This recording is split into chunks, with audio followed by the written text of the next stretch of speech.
I'm Mélanie Roulet. I'm Research Project Manager on dynamic cable topics at France Energy Marine, and I'm the co-author of this report.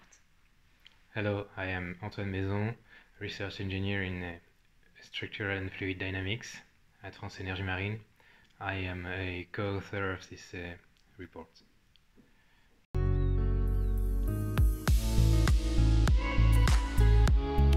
This report is useful for a variety of organizations, such as research and innovation organizations or developers of wind farms. But it can also be useful for providers of monitoring and engineering solutions related to subsea dynamic power cables.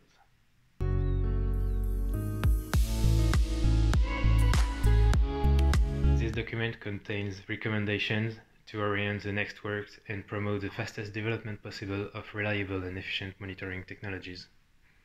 It also contains methodology for predicting and detecting dynamic cable failure and a review on the tools developed for selecting and deploying sensors at wind farm scale.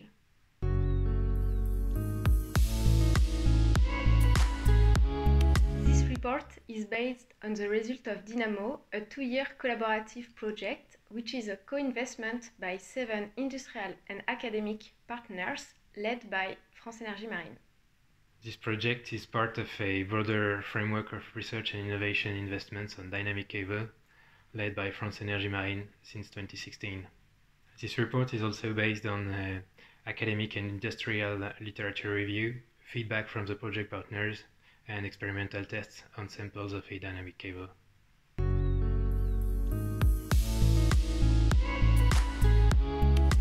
You can find this report on the France Energy Marine website and on the Resource Center RESCORE.